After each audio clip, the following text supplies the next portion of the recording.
Hey, I'm Matthew Moscoviak at CNET, and we're taking a look at the Vizio SB4021M-A1.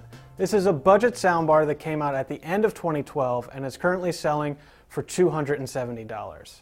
If you've seen a Vizio soundbar over the last year or so, you're going to be pretty familiar with this design. It's a relatively slick look with a glossy black finish with silver accents and angled feet at the bottom.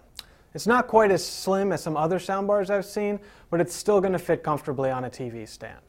There's a front panel display, which is handy so you can see what level the volume is at, plus some basic controls on the top of the soundbar for when the remote goes missing. The included subwoofer is wireless, which is nice because you can place it almost anywhere in your living room, although you'll get the best sound quality if you keep it within 8 feet of the soundbar. It also does need to be powered, so you'll want to keep it close to some kind of power outlet. The included remote is a cut above the typical soundbar remote. It's got a nice, sizable design, plus the button layout is very straightforward. It doesn't have the neat slide-out panel that Vizio's older VHT-215 had, but it's still overall a good clicker. There's an optical, coaxial, and mini jack input on the back, which should be enough for all your devices as long as you use your TV as a switcher. There's also a USB port, which can be used to play MP3s, although it's a clunky solution since you need to navigate your music using the small front panel display. The big missing feature is built-in Bluetooth, which is still relatively uncommon on soundbars, but will be much more prevalent in 2013 based on what we saw at CES.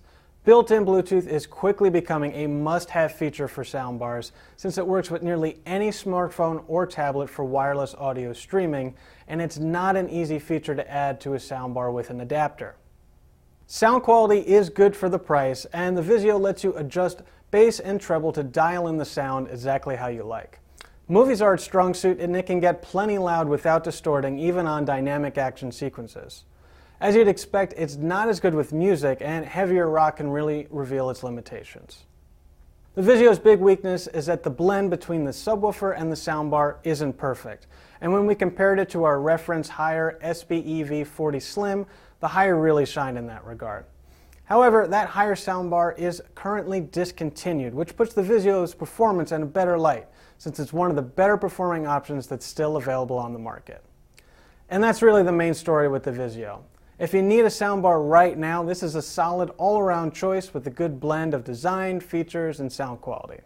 But if you can wait a few more months, you'll have a lot more options, and most of them will include built-in Bluetooth.